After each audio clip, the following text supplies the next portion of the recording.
In this lesson, we shall solve questions on analytical geometry, that is also called coordinate geometry, and we shall continue to look at other forms of geometry like Euclidean geometry, etc., etc.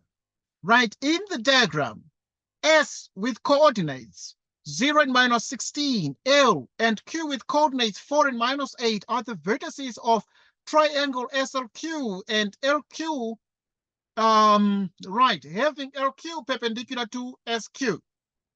Right, here is L, here is Q, and this LQ is perpendicular to exactly SQ.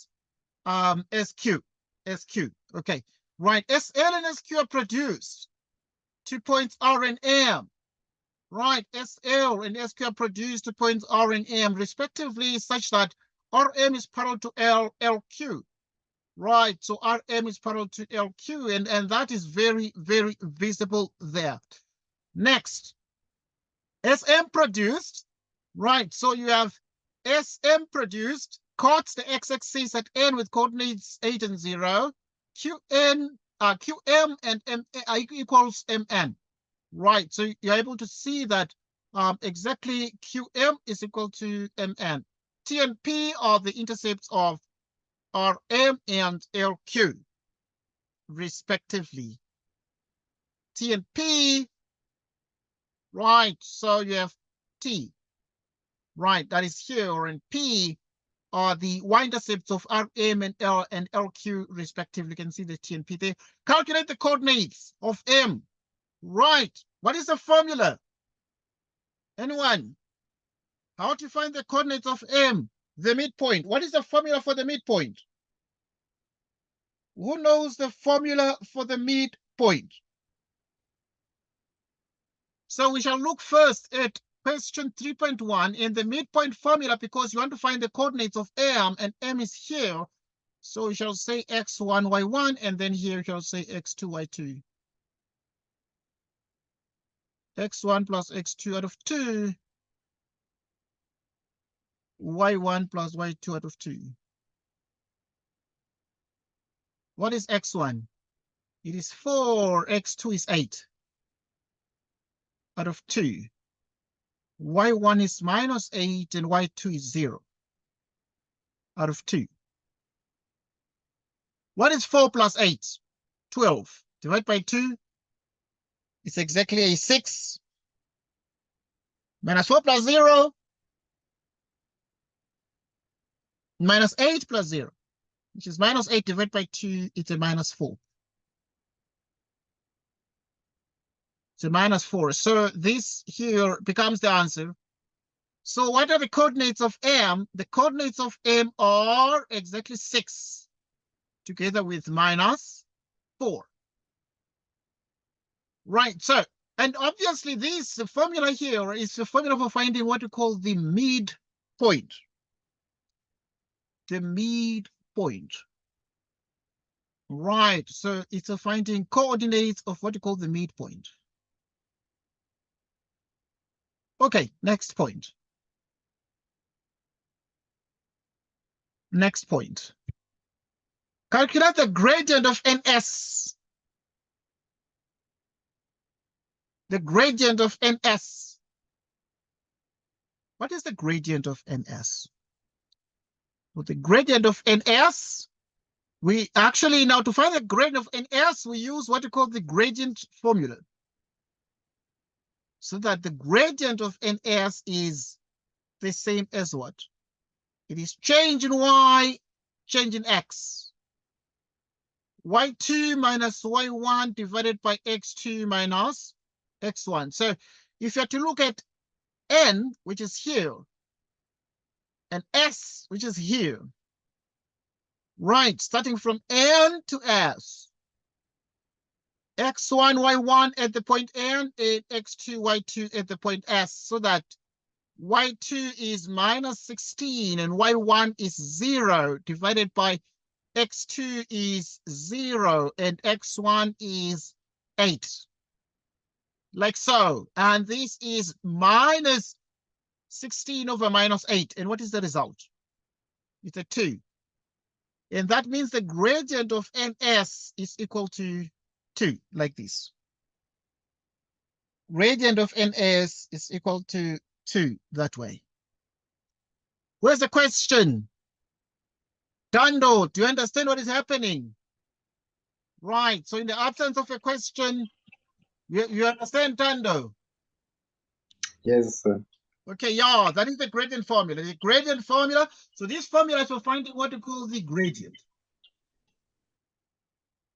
The gradient. So the gradient of a line can be found by using this formula. What is the formula for the gradient? Is change in y, change in x. Change in y over change in x, and we have exactly that. So we continue to, in other words, this is delta y, delta x. And delta y is y2 minus y1, and delta x is x2 minus x1. This becomes the answer. Okay, now let us continue to do 3.3. 3.3. Right, so in 3.3, you shall show that the equation of line LQ is given by that. Right, so you have LQ. What is the equation of line LQ? Right, to find the equation of the line LQ, you need to find the gradient of the line LQ. How do you find the gradient of LQ? To find the gradient of L2, there are a couple of things that remain very, very key. Right, you must first note that the line LQ has only one point, Q, whose coordinates we know. And to find the equation of a line, we must use the formula y minus y1 equals x into x minus x1. Okay, if we don't want to use this one, you use the formula y equals mx plus c, like so. However, if you look carefully here, we need to find the equation of the line LQ, you would need the coordinates of both points L and Q, but only the coordinates of Q are known. So what do? We then decide to determine the gradient of a perpendicular line to the line LQ, and therefore we find the gradient of the line. Any other line, we can choose the line SQ. The line SQ. Right, and we already know, for instance, the gradient of the line NS. And the gradient of NS is 2. So that in the end, then we then say the gradient of LQ times the gradient of NS is -1, which means LQ is perpendicular to NS. What is the gradient of LQ? The gradient of NS is 2. So LQ, the gradient of LQ is -1/2. Gradient of LQ is therefore -1/2. Why? Because if two lines are perpendicular to each other, like LQ is perpendicular to NS, and therefore if you multiply the gradient, you get -1. So that now you're able to say this equation can be obtained by using another fact. This line LQ passes through Q with coordinates 4 and -8. Okay, so yeah, x1, y1.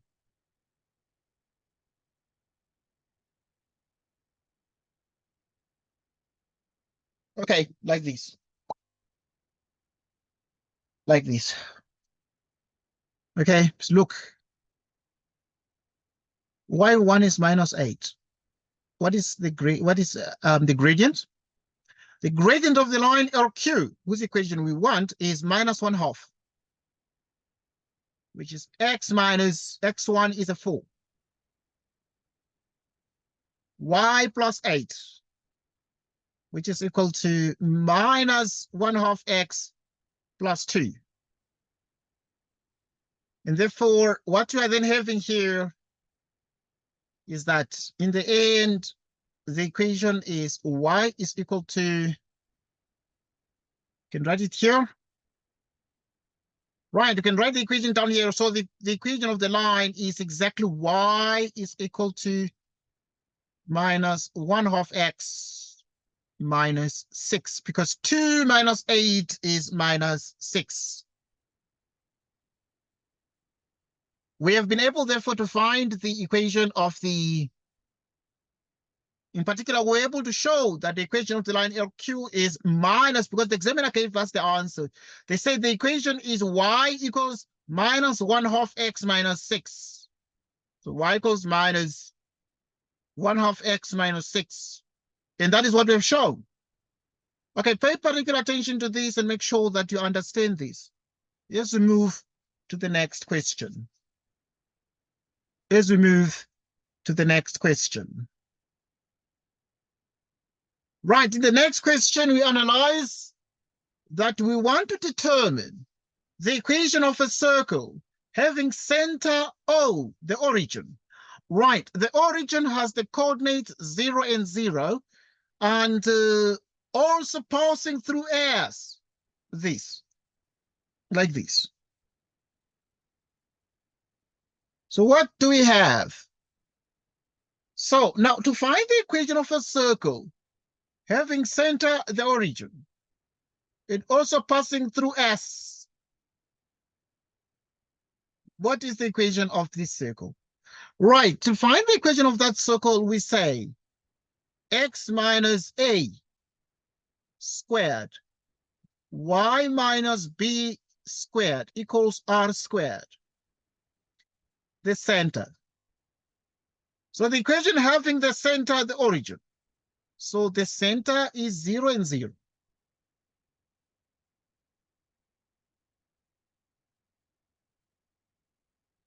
The center is 0 and 0, giving us a and b.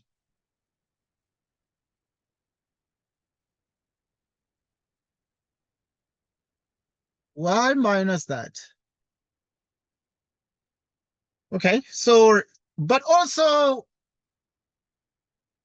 what we have is this particular circle passes through S. So it passes through S with coordinates 0 and minus 16. And this point S gives us X and Y. So that our X is 0 here. And our Y is minus 16. Our Y is minus 16.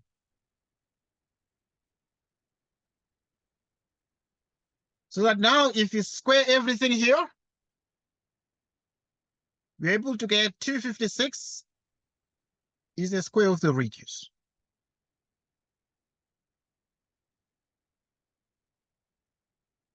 Which means that you have the equation of the circle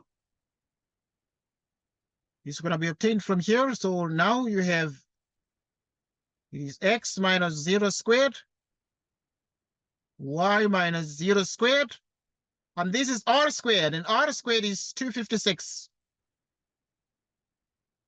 which is this. X squared plus y squared is 256. So we want the equation of a circle having center at the origin and also passing through S, and that equation is clearly x squared plus y squared is equal to 256, like this. Who has a question? Any question? The next question is we want to determine the coordinate of t. Who can find that? I must give you some things to try. Can you try to find the coordinates of t? Who can find the coordinates of t? This one. Who can find the coordinates of t?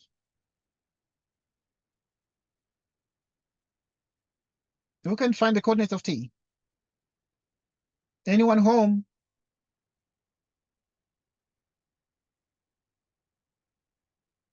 Who can find the coordinates of t?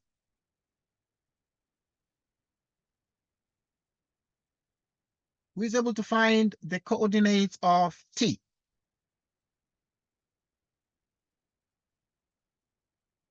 Right, so let's try that one.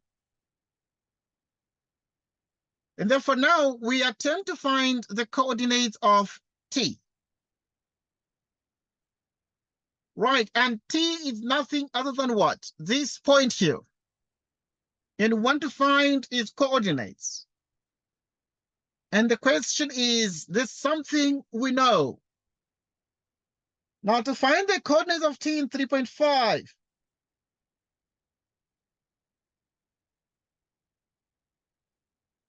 okay, so with the gradient of Rm is equal to the gradient of LQ, the gradient of Rm equals the gradient of LQ. And this gradient is minus 1/2, because we already know that the gradient of LQ is minus 1/2. So the gradient, because these lines are parallel to each other. Okay, parallel lines have equal gradients. And this is true because the line RM is parallel to the line LQ. So we're effectively then saying, because RM and LQ are parallel to each other, therefore they have equal gradients, like so. Now, what then are we able to say? We are able to then say,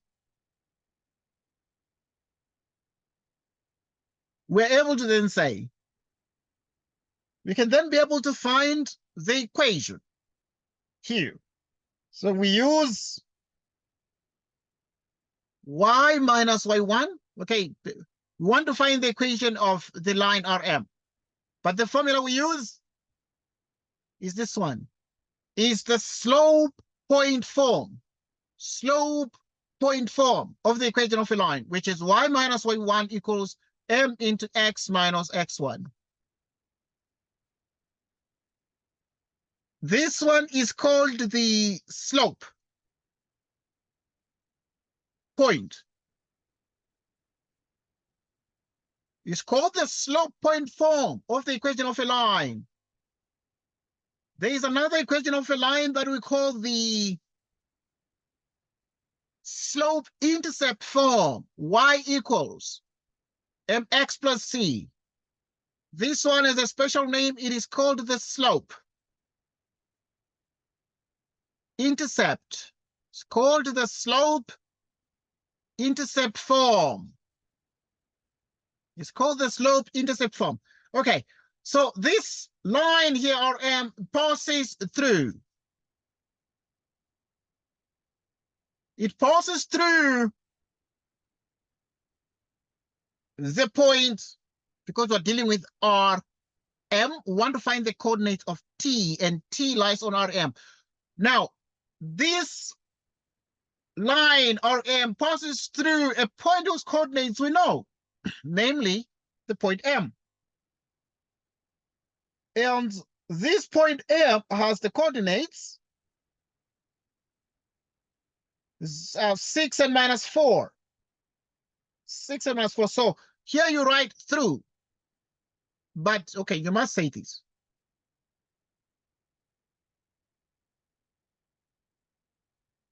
Okay, yeah, it passes through 6 and minus 4. 6 and minus 4. Right, as it passes through 6 and minus 4, then you have here x1, y1, which is y minus y1, minus 4, right, which equals the slope of the line RM, and the slope or the gradient of the line RM is minus 1/2. X minus x1 X1 is exactly a 6 here. Y plus 4 is minus 1/2 x plus 3. This is exactly minus 1/2 x minus 1. Right, so this is exactly the equation. But to find t, t is a y-intercept. Right, so find a y-intercept. We then say we want to find a y-intercept. How do we find a y-intercept? We let x be 0. So that we have this.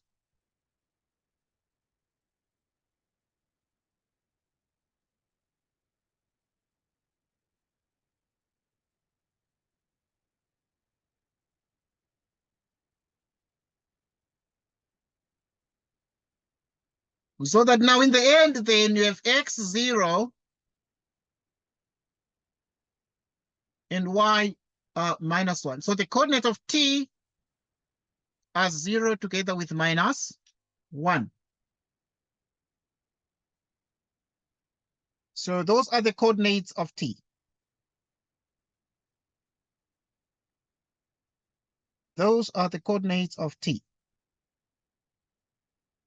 The next thing is we want to find determine Ls over Rs. We want to find the ratio of Ls to Rs, the ratio of Ls to Rs. And it is very, very interesting that we shall do this question. Right, to find the ratio of Ls to Rs,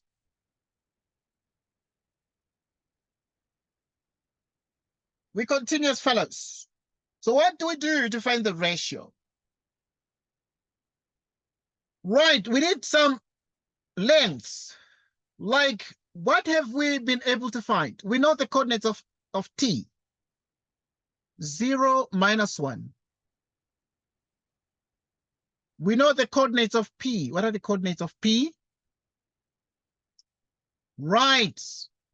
We found something about LQ. What did we find? We found the equation of LQ. The equation of LQ, we found it to be minus 1/2 x minus 6. Y equals minus 1/2 x minus 6. So that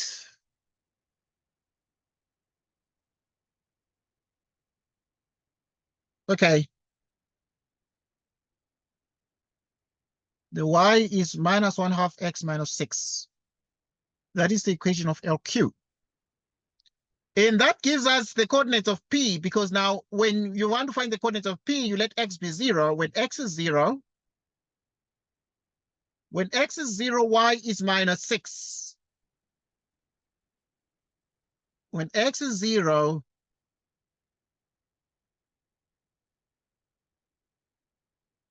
y is minus 6. When x is 0, y is minus 6. And then now we are able to use the proportionality theorem. The proportionality theorem is a theorem that we have discussed so many times and we've proved before, but we continue to practice more. The proportionality theorem says if this line is parallel to this, then dB over dA is equal to EB over EC, like so. Okay, now we look at these and look at these very carefully. But there are a couple of things you can say here. There are a couple of things we can do here.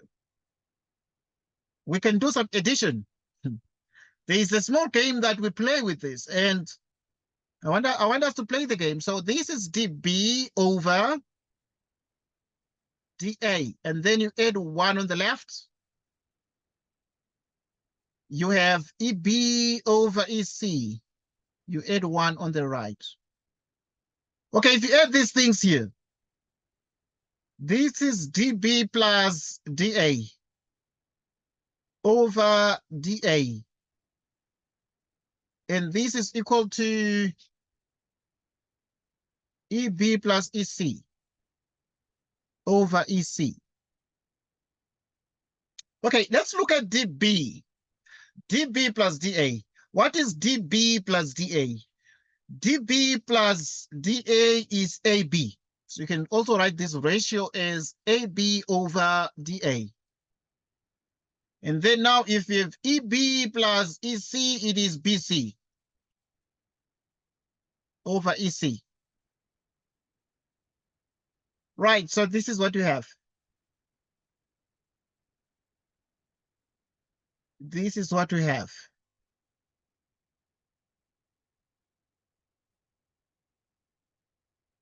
Okay, we continue.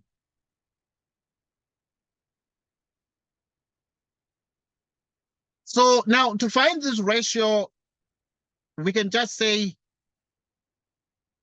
AB over dA, BC over EC. Okay, now let us continue. Now to find LS,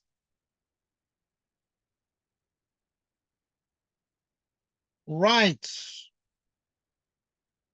we are sure that if you have LS, so we're doing 3.6, LS over RS. Yeah, LS over RS is equal to PS, LS over RS. It's PS over,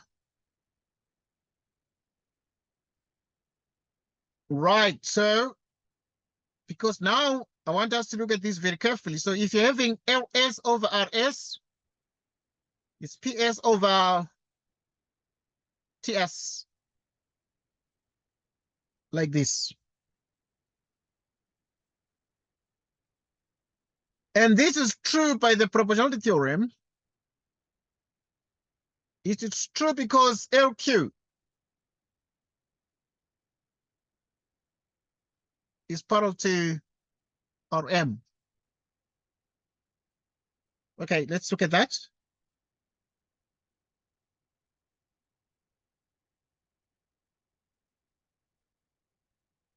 LQ is parallel to RM. Okay, that is what we have. So the proportionality theorem therefore says this. But now if you look at these, then we have LS over RS. Then we have PS. What is PS? Right, so we want the distance from P to S. So if you want the distance, you need to subtract these numbers by saying the largest minus the smallest number. Which one is larger between -6 and -16? The largest is -6 minus the smallest number. We proceed to divide by now TS.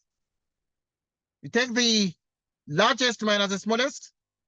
The largest is -1, the smallest is -16. Like so. And therefore this is LS over RS. 16 minus 6.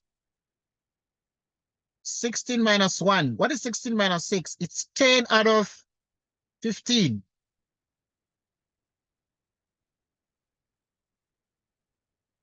And so 10 out of 15 means 5 goes how many times into 10? 5 goes 2 times and goes 3 times. Goes 2 times and goes 3 times. So, I mean, this means that the ratio of LS to RS is 2 out of 3.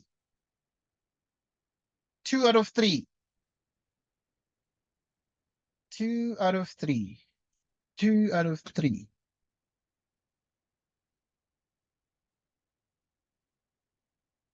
Okay.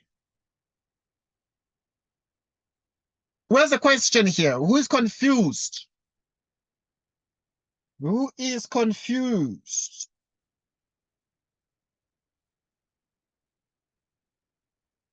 So in other words, here you can write more comprehensively as follows and say you have the proportionality theorem. The proportionality theorem, because you have that Rm is parallel to LP, like this, or M is parallel to LP. Right, so any question you ask, if you have a question, and we look at that together. Look at that together. We proceed now to look at the area. We want to find the area. How do we then find the area? The area of PTMQ, the area of P, T, M, Q. And this here is sort of resembles something we know, and this is a shape that is the opposite sides parallel, just one pair of opposite sides parallel, and this is called the trapezium. And now with the trapezium, you can be able to find the area of a trapezium, 3.7.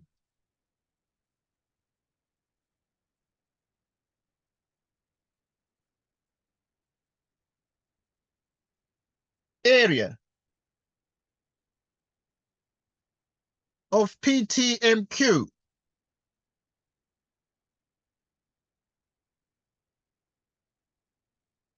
Which is equal to area of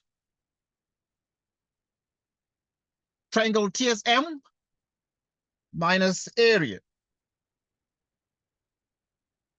triangle PSQ. Okay, let's look at this. So you can take the area of the triangle TSM. Just write clearly here, means an M. So we take the area of the triangle TSM and we minus the area of triangle PSQ. Area of triangle PTMQ.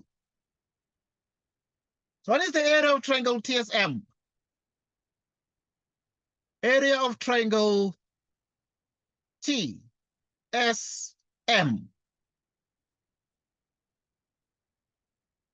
Right. It's actually half the base. The area of triangle TSM is half the base ST. Half the base ST times the perpendicular height H subscript M.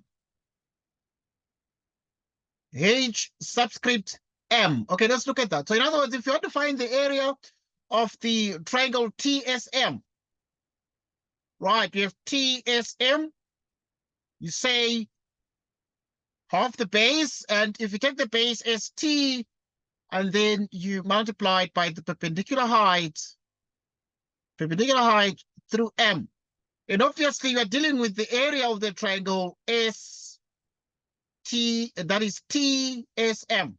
Have it like this, and it has a height there. You're constructing the height that is sitting on the base ST, and the perpendicular height H subscript M minus half the base. The area of triangle PSQ. PSQ is half the base PS, half the base PS multiplied by the perpendicular height HQ. Perpendicular height. So in other words, if you look at the area of the triangle PSQ, you can take the base PS and then we construct the height there. That sits exactly on the base. So if the base is PS, then the height is going to be something like that. There's certain things you know, like we know the coordinates of M. We've already got the coordinates of M, and we got them to be 6 and minus 4. Okay, yeah. Look, then area of PTMQ, and this is a trapezium. PTMQ is a trapezium. And what is the base ST? What is the base ST? Right, so if you look at these and you want to find the base ST, you already know T has the coordinates 0, minus 1. And now you just want to find the distance. So the distance between minus 1 and minus 16 is like 15 units. Yeah, if you subtract this one, minus 16 minus into minus 1, you have 15 units. So this is going to be exactly 15 units. So now, which means ST is 15. And then now the height here is the distance from here to there. And the height is sitting at 6 units. It's like what X is here. XM. And therefore, this one is going to be exactly 6 units. Yeah, 6. Then you have PS. PS. PS. Which means PS is what? The base, but obviously you already know the coordinates here. And the coordinates here are, we've already got the coordinates of the line that is through LQ is this one. So if you make X 0, Y is minus 6, giving us Y equal to minus 6 at the point P. So we continue to allocate that one. So this is 0, minus 6, like so. Okay, yeah. What is half now? If you say PS. So PS now is going to be the distance here, which is going to be the distance between minus 6 and minus 16 is 10. Okay, and then now you're going to be looking at the height, the X. From here, how far do we go horizontally? And horizontally is along the X, because the X-axis is horizontal. So the X and the Y, X is 4, like so. And then we're able to multiply everything, getting 45 minus 20. 45 minus 20 gives us 25 square units. 25 square units. So, and this obviously gives us the area of PTMQ. The area of PTMQ. Right, so we continue to look at more things and to analyze this very, very carefully. So obviously now they asked us to calculate the area of PTMQ. So you can come here and say area of PTMQ is actually equal to 25 square units. 25 square units. 25 square units. 25 square units. 25 square units. Who has a question? Who has a question? A suggestion? Right, so you let us know if you have any of those. And then we continue now to look at the next question.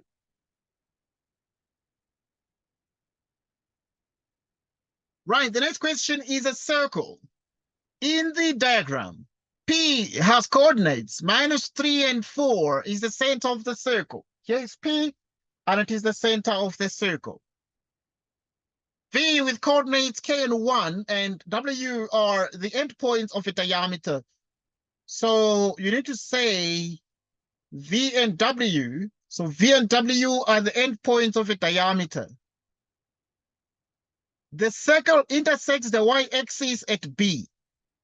It intersects the y-axis at B and C. BCVW is a cyclic quadrilateral. BCVW is a cyclic quadrilateral. CV is produced, right, to intersect the x-axis at T. CV is produced, and we can see it intersects the x-axis at the point T. OTC equals alpha. Right, so you have OTC, which equals alpha. The radius of the circle is the square root of 10. Okay, radius of the circle is square root of 10.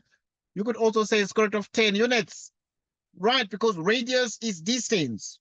Calculate the value of K if point V is to the right of point P. Okay, now let's look at this. Calculate the value of K if point V is to the right of point P. Point V is to the right of point P. Clearly show all calculations. Okay, let us look at these, but like very, very carefully. What do we need to know, and what are we supposed to do? What are we supposed to do? What are we supposed to do? So now, to solve this particular question, we proceed as follows. We're looking at 4.1. Want to calculate the value of K if P is to the right. So now let us look at these and look at these very, very carefully and think about what we need to know here. Okay. So we have the equation of the circle. What is the equation of this circle here? The equation of the circle is x minus. So this gives us the coordinates of the center.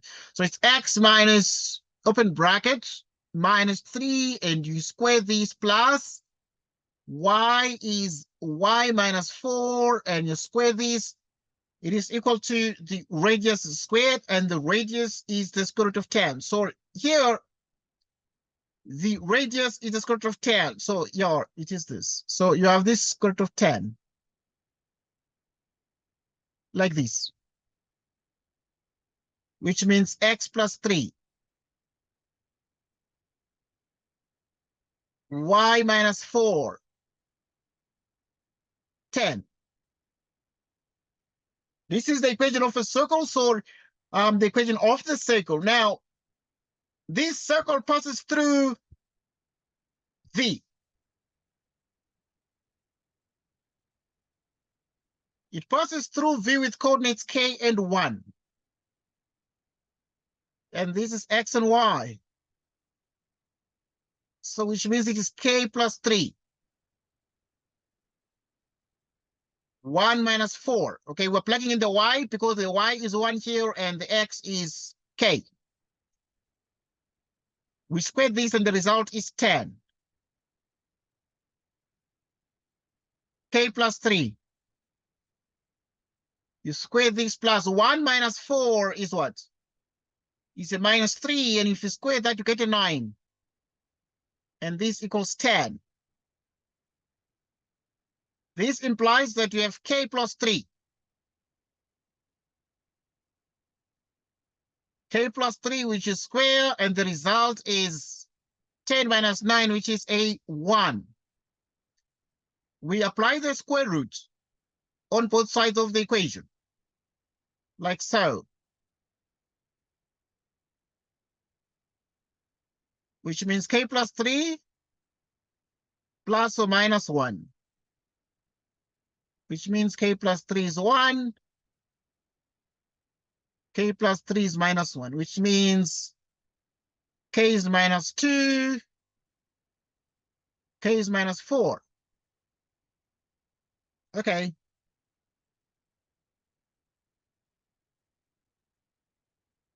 So this is what we have.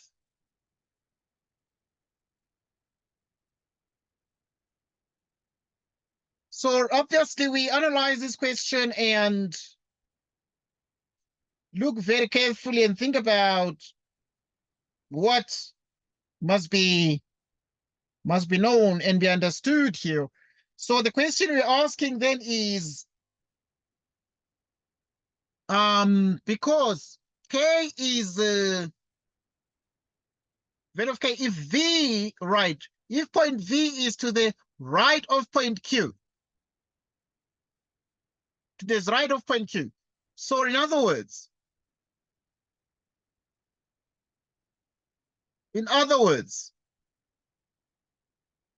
now K here is what? If it is the right. So if this is to the right, it means that K must be something, a number that is smaller. K is an X value. So it must be smaller than minus 3. So it can't be this one. And therefore, K is only minus 2 in this question. K is only minus 2 in this question. And we proceed to solve more problems. We proceed to solve more problems. And what then we do next is we have shown all the calculations, and we need to solve 4.2 now. The equation of the circle is given as x squared plus 6x plus y squared minus 8y plus 15 equals 0. Calculate the length of BC. Calculate the length of BC. And we continue to determine that and calculate the length of BC.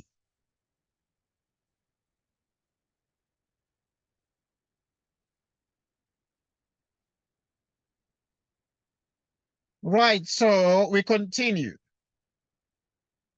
We continue.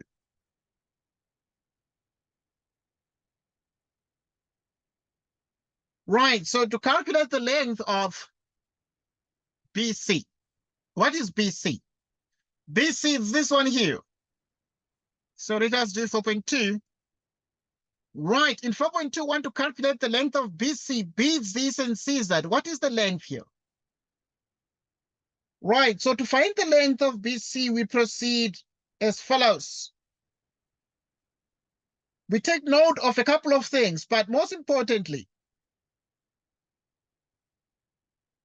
we write the equation x squared plus 6x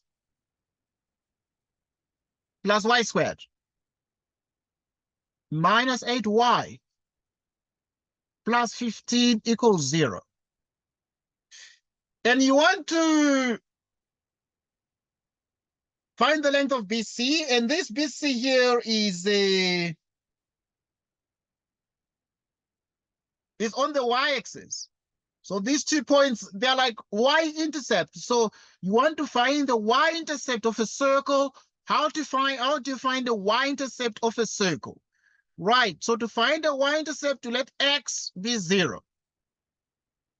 So x is going to be 0. So you have 0 squared plus 6 times 0. Plus y squared minus 8y plus 15 equals 0. This is y squared minus 8y plus 15 equals 0. And this is y minus 5, y minus 3 equals 0. Y is 5 and y is 3.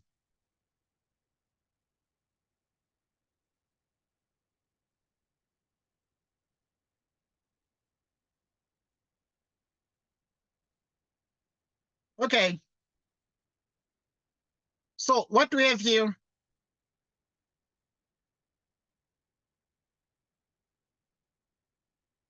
Y is 5, y is 3. Okay, because now we need to order these. Because if you're moving from the origin,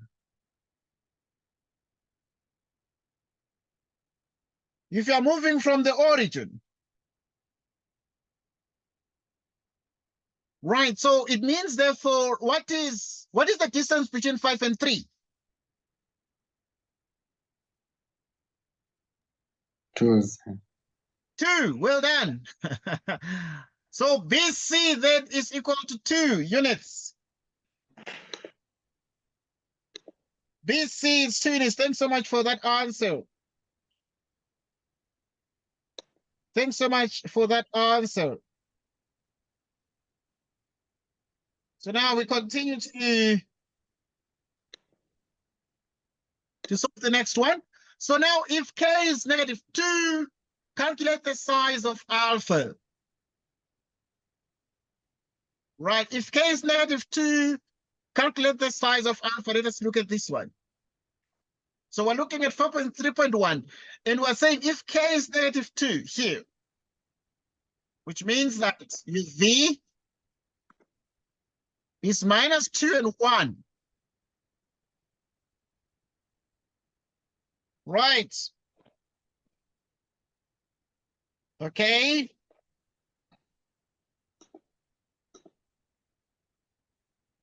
Right, so we continue.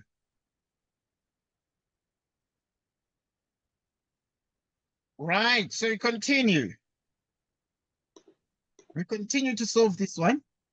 So what is the value of alpha? This alpha here, this one. So to find the value of this alpha, this angle, there are a couple of things that we need to consider.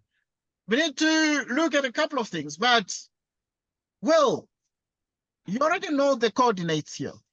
And you already know the coordinates. So this alpha is like an angle of inclination. So what are the coordinates here? We saw that this one was 5. And this one was 3. So it's 0, 5, and then 0 and 3 because they are on the y-axis. So here you put 0, 5, 0, and 3. Because these are points on the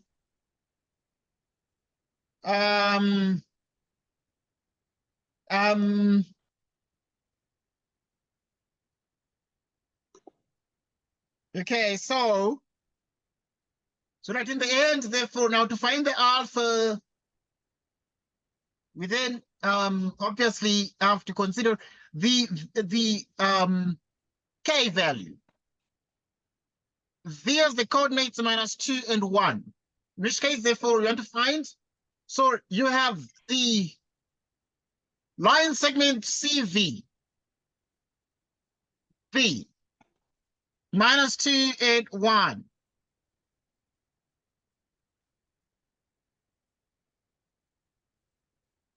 Minus 2 and 1.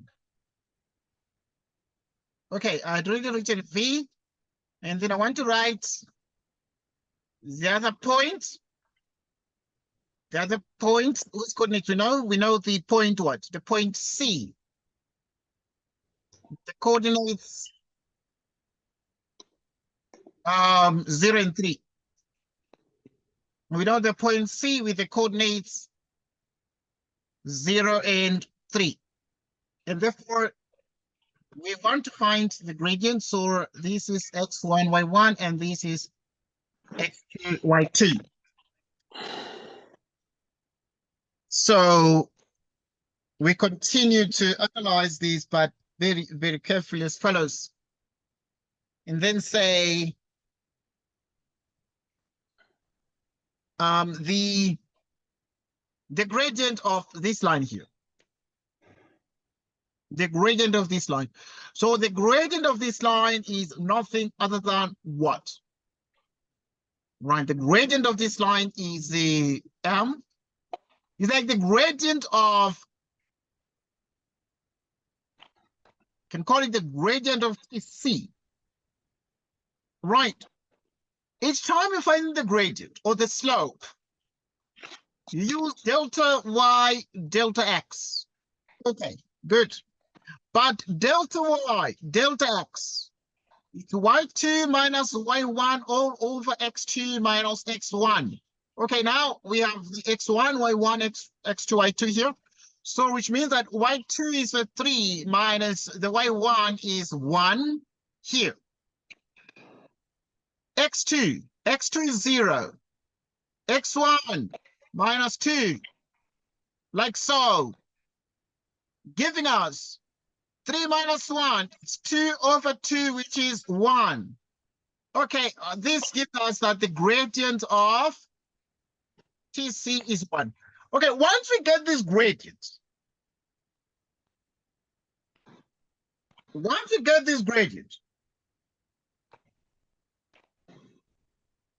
shall be able to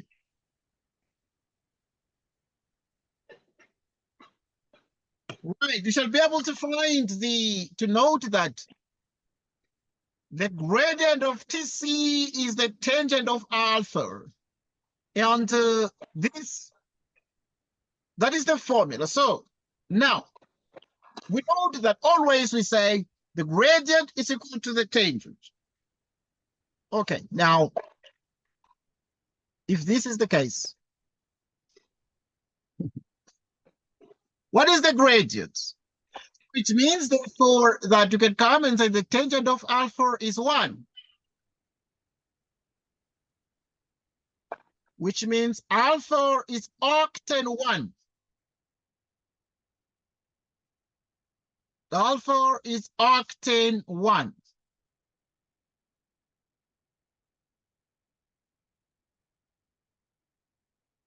Which implies that alpha is arctangent of 1. What is arctangent of 1?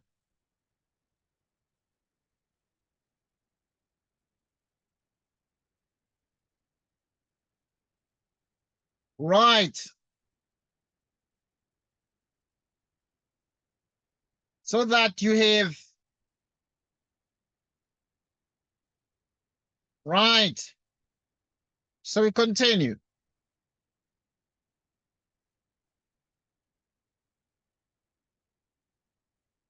Okay, this is actually 45 degrees. And obviously here I'm supposed to find the size of this angle alpha, and alpha is 45 degrees. Okay, now please look at these. Think of this carefully. Yeah, think of it carefully.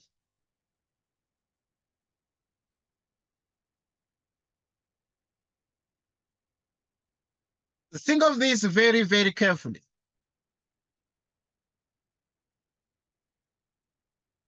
Think of this very, very carefully. And we continue. We continue. And now, in the next question, we want to find the size of the angle VWB. The angle VWB, this one.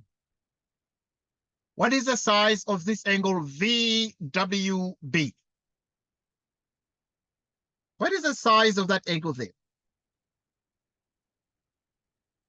Right, so we can be able to find the size of that angle.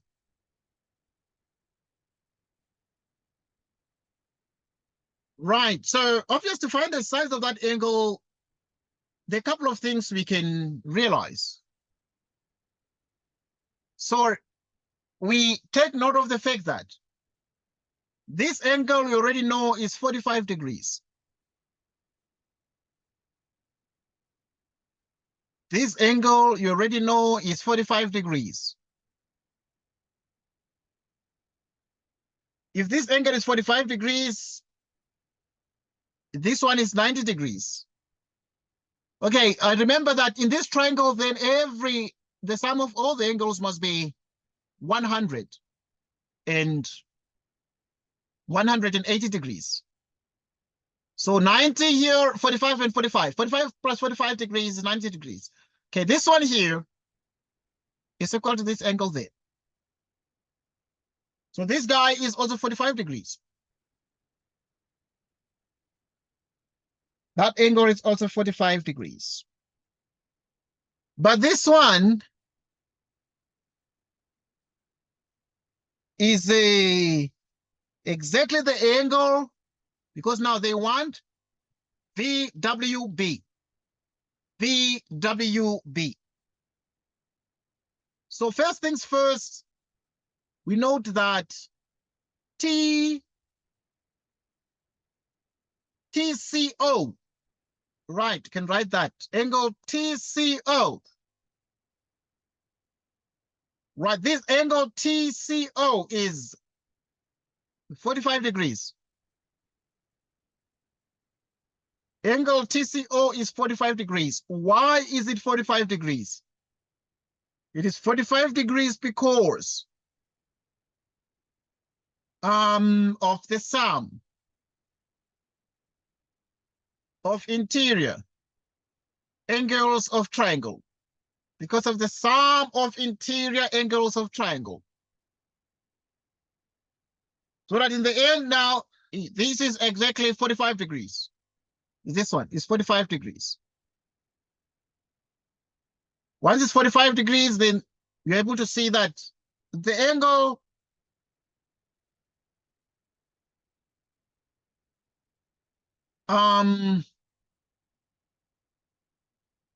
TCO, or you can call it VCO.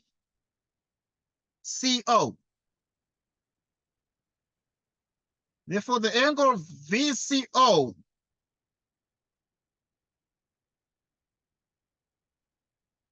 is equal to VWB, angle VWB.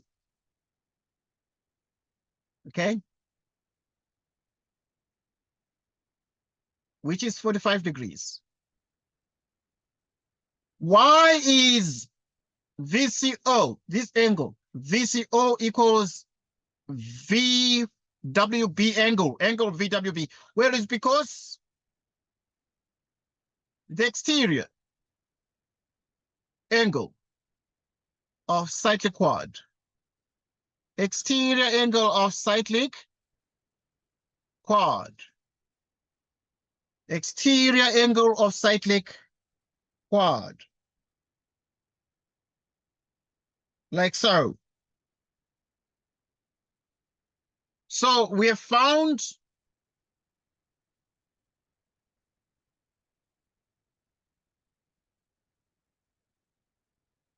that this angle here, alpha, equals 45 degrees. We've also found VWB, which is equal to 45 degrees. So yeah, we've answered these questions over here.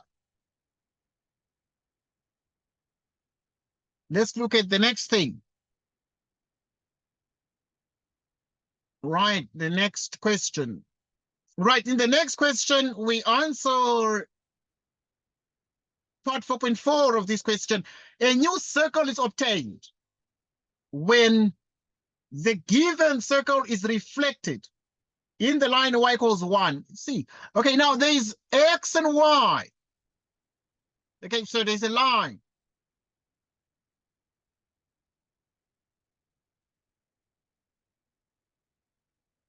Y equals 1.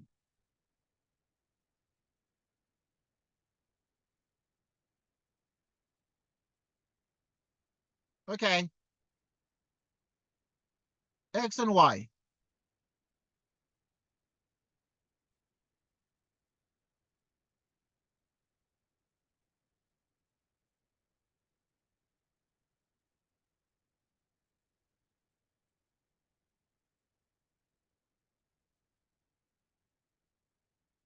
Now, I want us to look at this carefully. Now, this new circle that is obtained when the given circle is reflected in the line y equals 1. Right, so if you reflect in the line y equals 1, what do we get?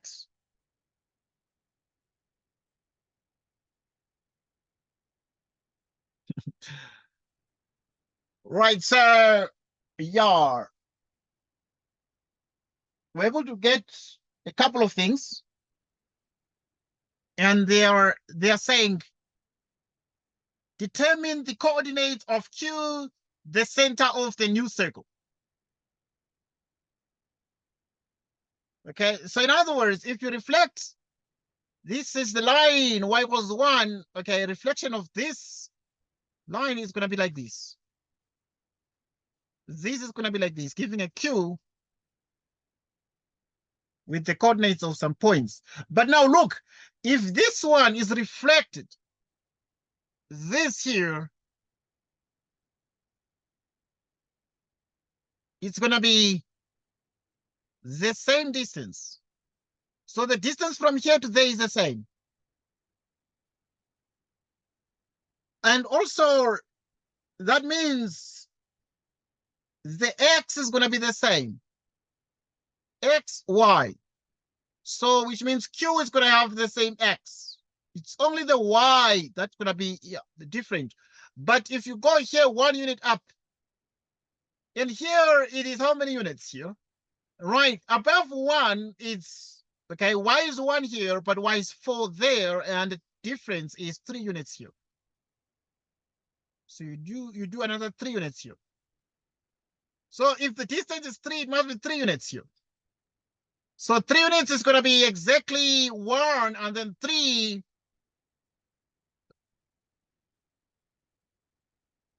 So if the distance is 3, then what does it mean?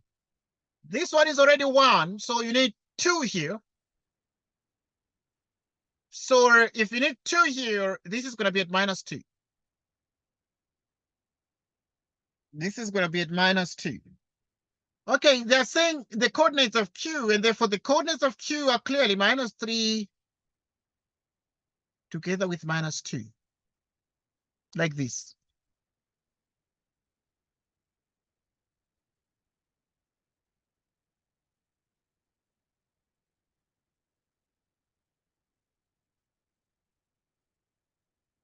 Okay, where's the question? So we're to determine the coordinates of Q, the center of the new circle.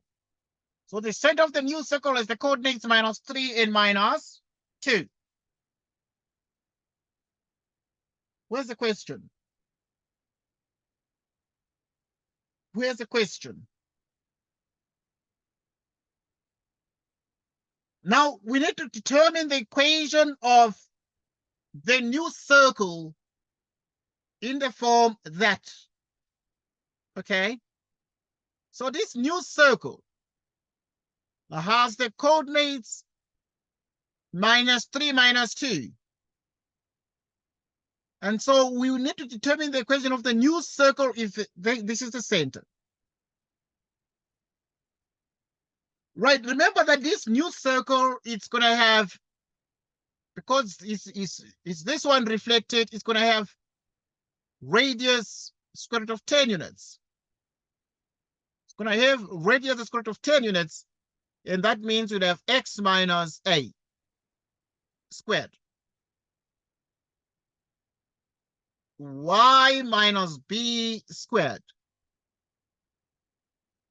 So that now the center is going to be this. So you put -3. Well, because the center has an x and a y, so you put -3, then you square this. And then the y minus the b is the radius, square root of 10, and you square. And this is exactly x plus 3. You square this, and this is y plus 2. And you square this. If you square that, you get exactly a 10. So obviously you have to find the equation of the new circle, and the equation of the new circle is exactly that one. So it is exactly x plus 3 plus y plus 2,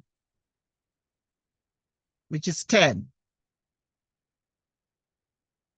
Which is 10.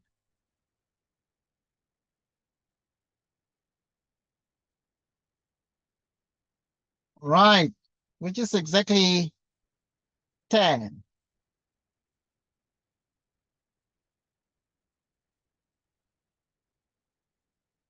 So we continue.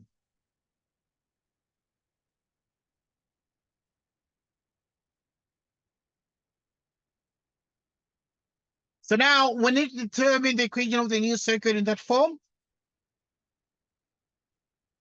So the equation of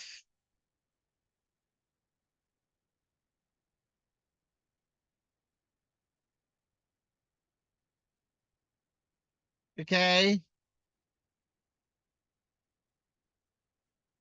So we continue.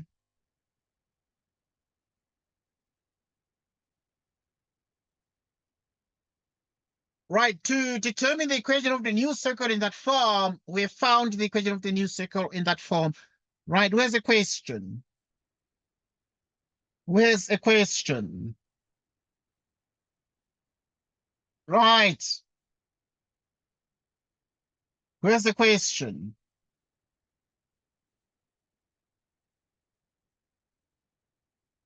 Right. In the absence of a question, we move forward.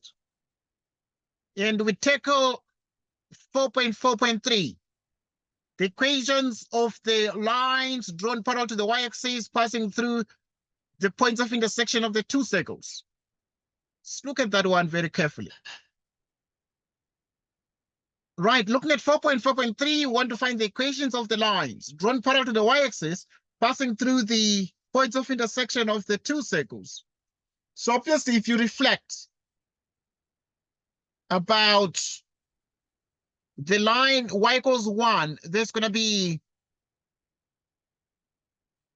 this one here. It's going to be a little bit here.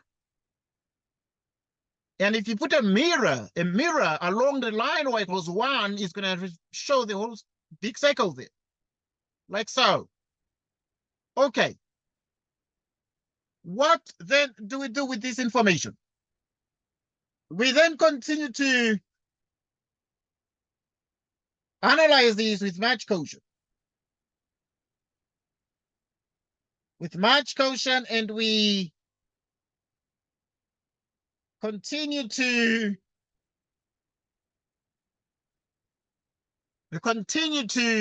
solve these, but also to determine the equations of the lines parallel to the y-axis passing through the points of intersection of the two circles. So in other words, there's going to be a line here.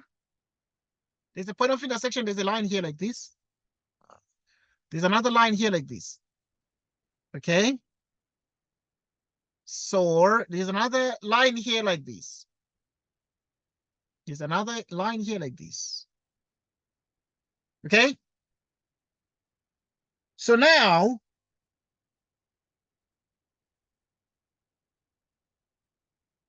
the question is, these equations, these are vertical lines, and each one is parallel to the y-axis. So there must be x equal to something, x equal to something. What are they?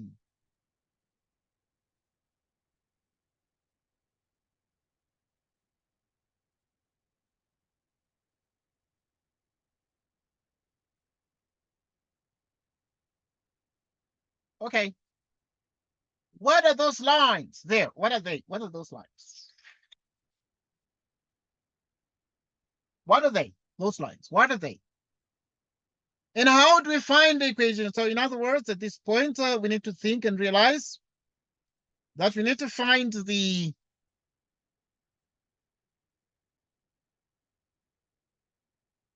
there is a, for example, if you look very carefully here, you can see that there is a point of intersection here. Right, so there's a point of intersection there. And also, along this line, there's going to be another point of intersection there. The easiest way is just to equate the two circles. So you have x, the equation we got, which is x plus 3 all squared y plus 2, which is 10. And then we have the other one. Okay, this one is center Q. Center Q. And this one, which is x plus 3, y minus 4, 10. This circle has center P, because you can see the 3 and the 4. Okay. Now this here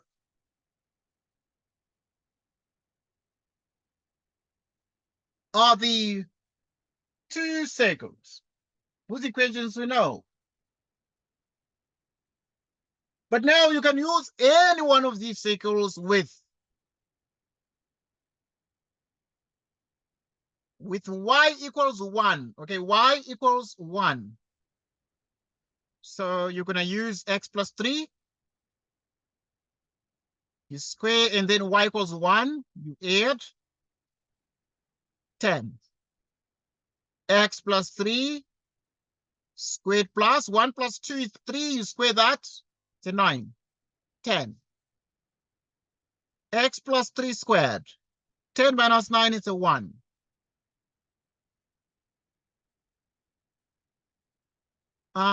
So which means that if you take the square root, this is x plus 3 equals plus or minus 1.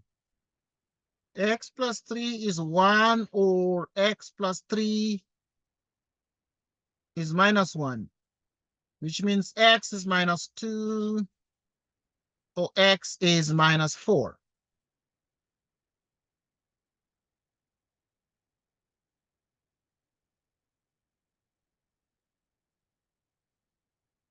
Okay. So, right. And you can use also the other equation as well. You can use also any one. We use the top equation with center Q, but we can use also the other equation with center P. Right, and then we shall get the same result. Right, so obviously now the two equations of the lines in this question here are exactly x equals minus 2, right, or x equals minus 4, like that.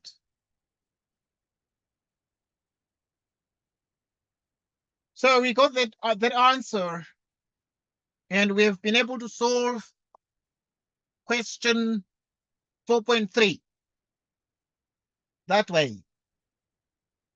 And we continue to solve more problems, to solve more and more problems as follows.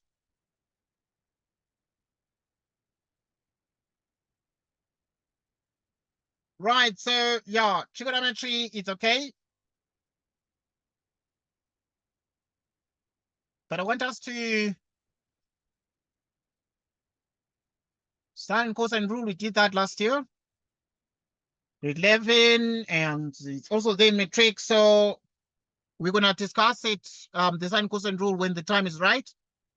But let us spend some time and discuss some circles a little bit here. In the diagram, MP is the diameter of a circle. Here is M and here is P. T is actually the diameter of a circle centered at O. MP cuts the chord NR at T. Q. So if MP cuts the chord NR at T, radius NO,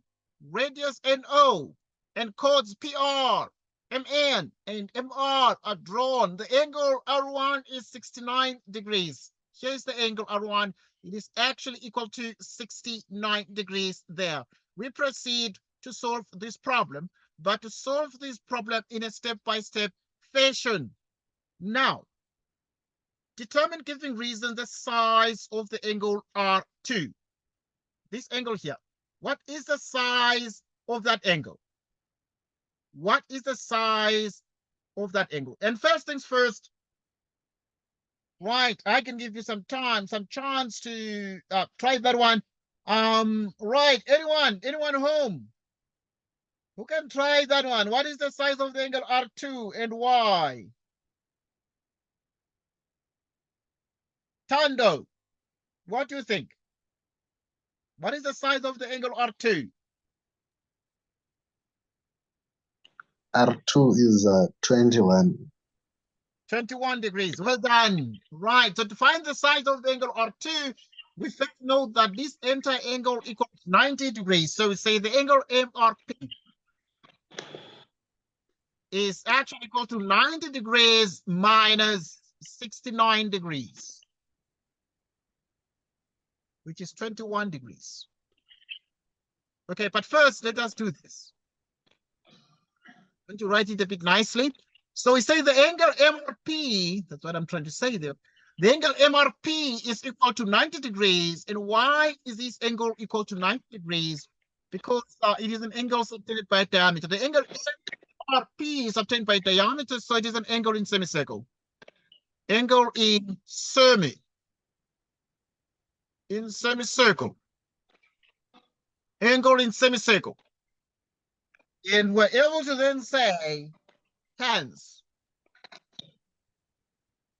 the angle R2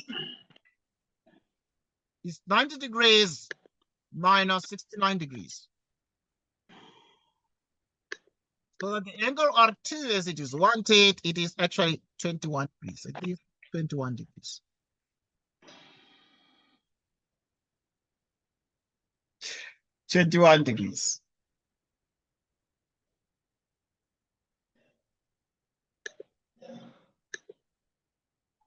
What is the size of the angle O1?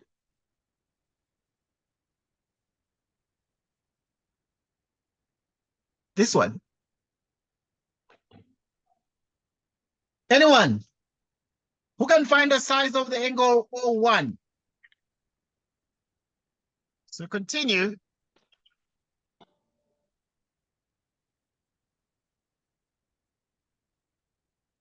Right, want to find the size of the angle O1. Let us see how we can find the size of the angle O1. Right, who knows? Anyone? People are asleep. Are people fast asleep? I'm trying to test the geometrical skills. Angle O1. What is the size of the angle O1? Anyone home?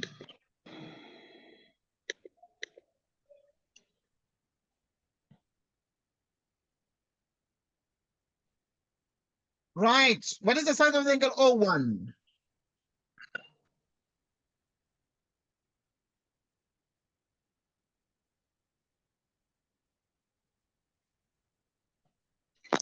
Say O1 is 2 times the angle at circumference, Yeah. making it Okay, well, what do you think the size is? 138. 138 degrees. Okay, 138 degrees. Now, that is a very, very interesting. So in other words, we're able to see that the angle O1, so you can see this theorem. This is the theorem. A rule, a law. Angle at center is twice the time. So angle O1 is 2 times 69. 138 degrees. 138 degrees. In this, is that angle at center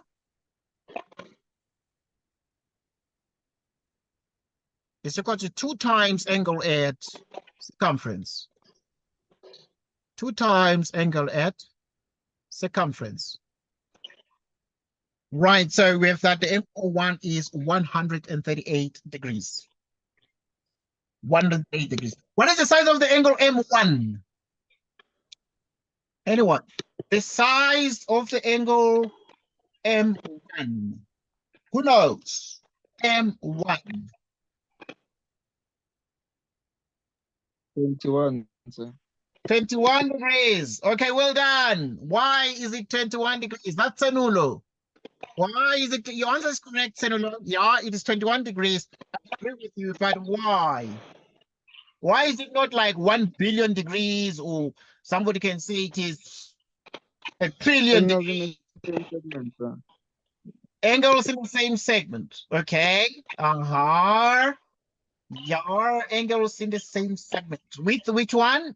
With which angle? With the angle 2. Well done. Angles in the same segment. Right. Well done. I'm excited that Senator was able to get that one right. Angles in the same segment. Next question. Angles in the same segment. Okay, next. Let's find M2. Angle M2. What is the size of the angle M2? What is the size of the angle M2?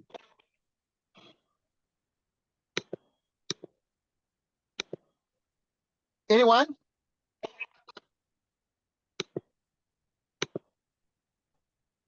What is the size of the angle M2?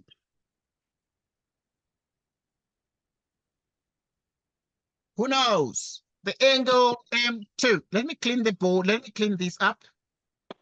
It has become so untidy. What is the size of the angle M2 in this diagram?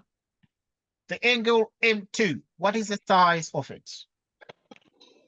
Who knows the angle M2? Right. Is it because no one knows what the angle is? Is it too difficult, too easy? We want the angle M2. So anyone home who knows the angle M2? What is the size of the angle M2?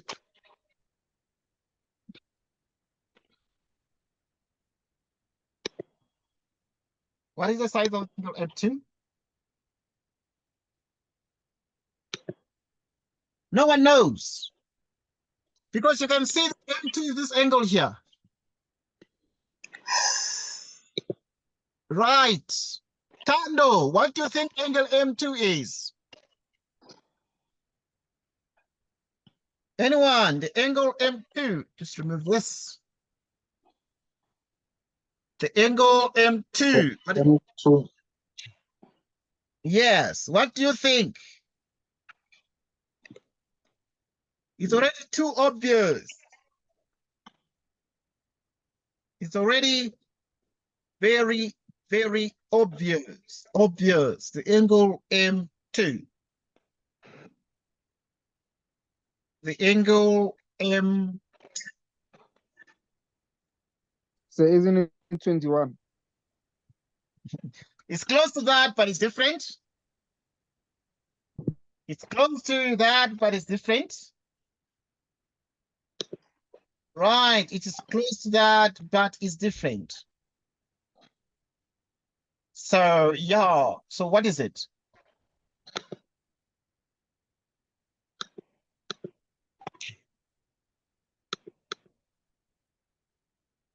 Okay, we just need to find the size of the angle O2. We just need to find the size of the angle O2.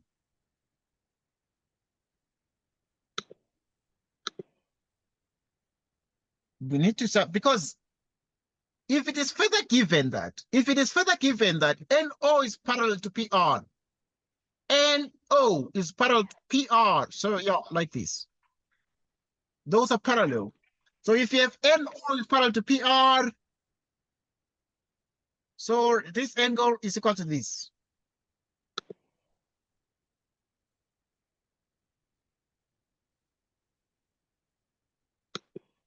Okay, so yeah. What do you have?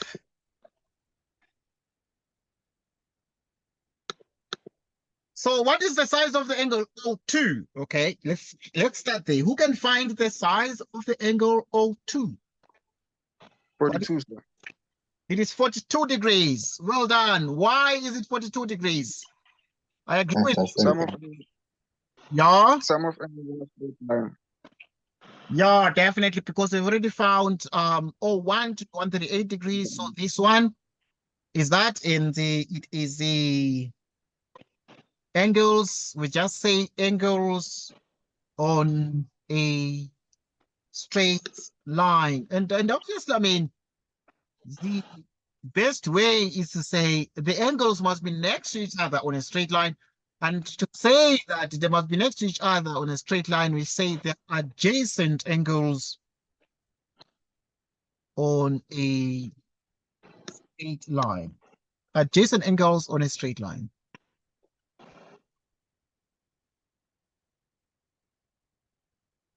Adjacent angles on a straight line.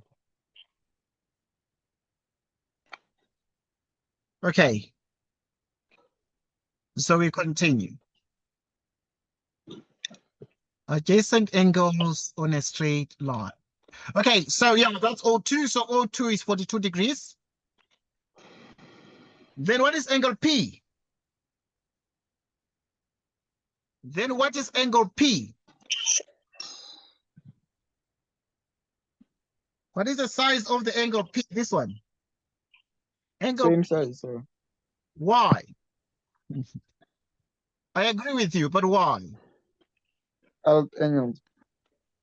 Yes, these are alternate Alternate angles. angles. Yeah, they're alternate angles. So you have alternate angles. Why are they alternate angles? What lines are parallel to each other? NO and PR. Yeah, NO and PR. Well done. You see, doing so well there, Sinulo. You're doing so well. And then now, found that this one is also 42 degrees. Then what is the size of the what is the size of the angle M2 now? What is the size of the angle M2 now? M2 is equal to what?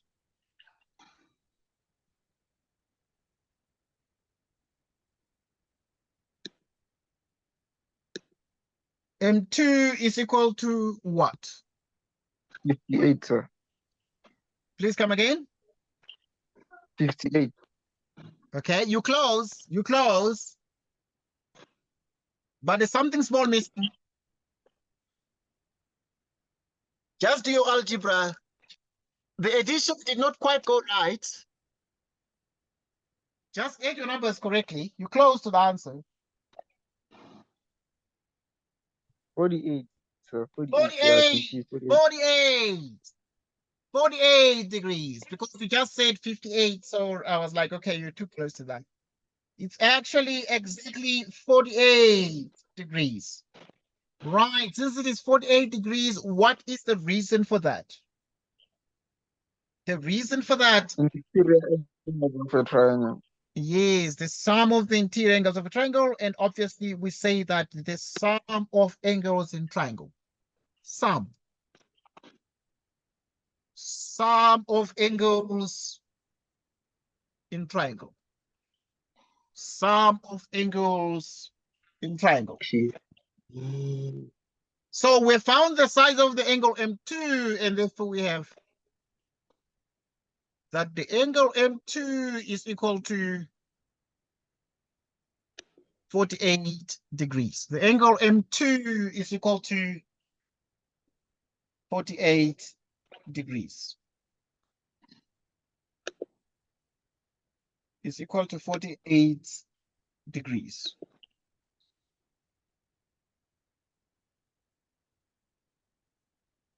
Is equal to 48 degrees. Okay, next question. Right. Next, we want to determine the value of x. And we say that in the diagram below, ABCD is a cyclic quadrilateral. So we have ABCD is a cyclic quadrilateral. AB and DC are produced to meet at E. AD and BC are produced to meet at F. AFB is 2x. AFB is 2x. DAB is 3x. AED, angle AED, right, angle AED is x. Determine, giving reasons, the value of x. I'm giving you 3 minutes to do this question. Like 1 minute, I know that you can do it quickly. What is the value of x here? What is the value of x? Who can find the value of x? What is the value of x? Quickly. Quickly. I'm giving you like a minute. Just write quickly. And then quickly find the answer. What is the value of x? Find the value of x. What is the value of x?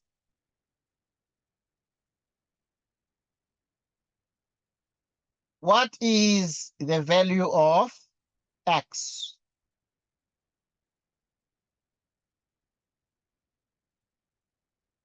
What is the value of x?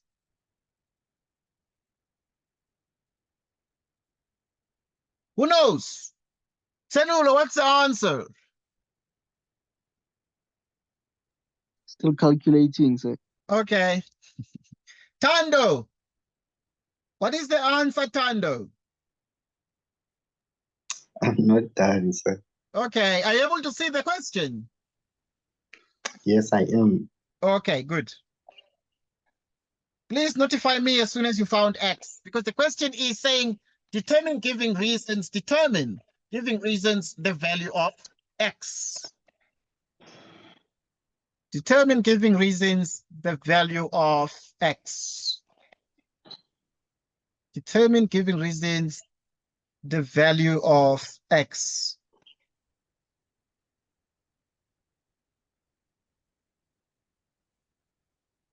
The value of x.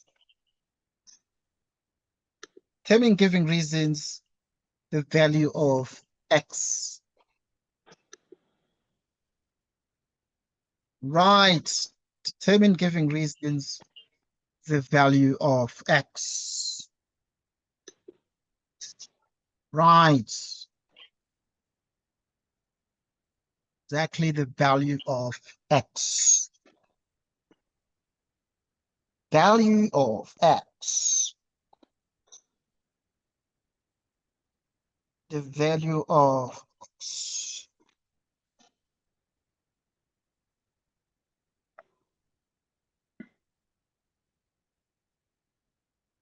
Right, if you're done, please alert me that I am done. And then we shall check together and see what we can do. The aim is to train you and make you the best you can be. The aim is to produce top-notch science students. Top-notch science students.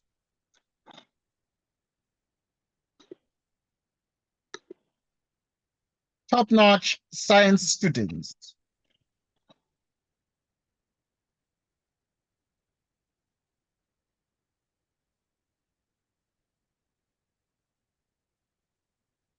Top-notch science students. Okay, anyone home? This is too easy. Too easy. Very easy. Grade 10 work.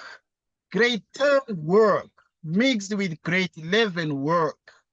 So, yeah, grade 10 work mixed with grade 11 work.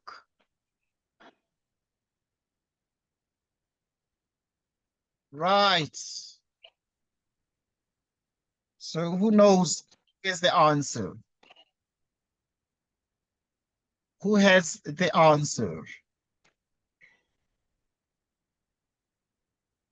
Who has the answer? Right. Anyone home?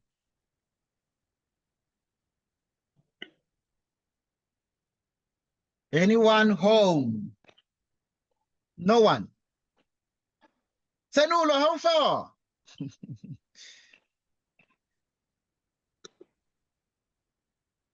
We want the value of x. We want the value of x.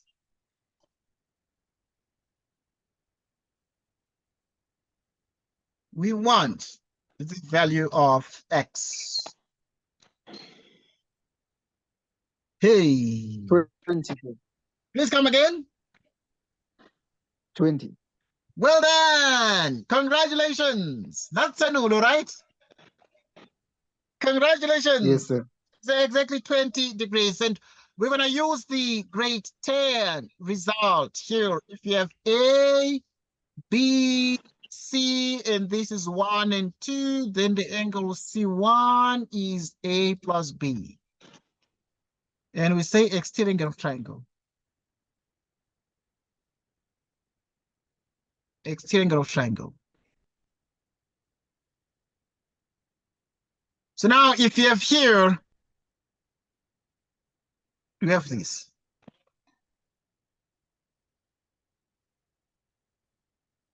So that we have the angle D1.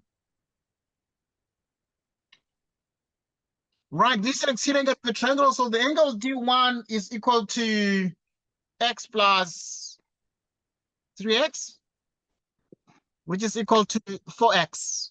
Why? This is exterior angle of triangle.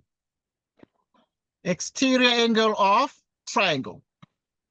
Next, you also now, having been done with that one, we can remove this and now focus on the other one.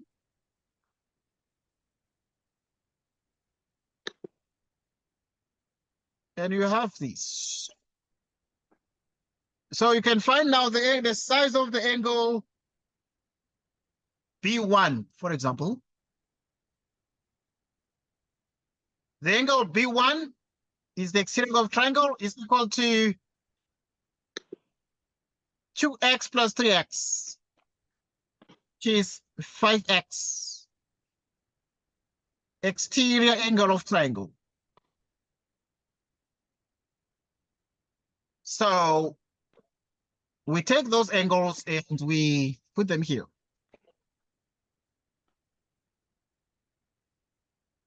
And this is exactly 5x. And then this D1 is x plus 3x, which is 4x, like this. Right, so we can then find the angle D2.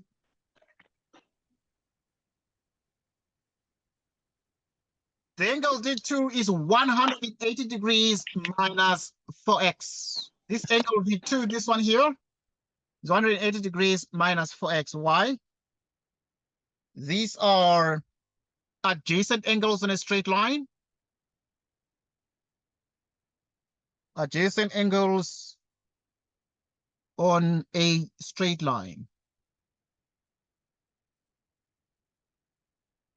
Adjacent angles on a straight line. Okay, in the end, then you're able to see, therefore, that the angle D2 is 180 degrees minus 4x.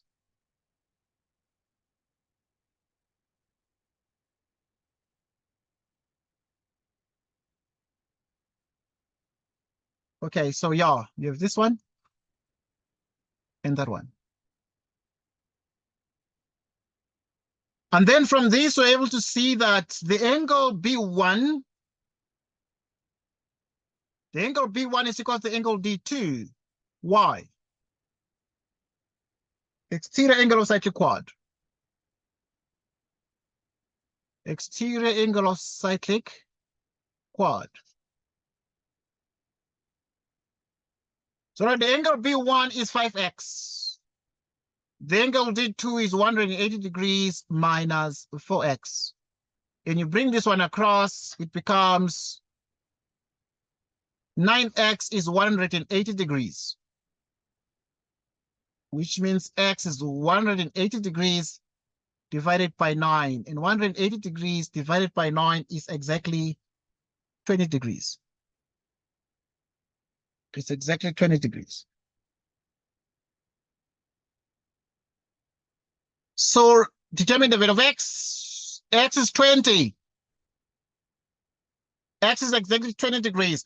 It was awesome having a discussion with you guys. Thanks so much for joining us. We're going to be right back at 8 p.m. Okay, it was just a one session now at 4 p.m. Yeah. So thanks a lot for joining us. Very, very interesting discussion we've had.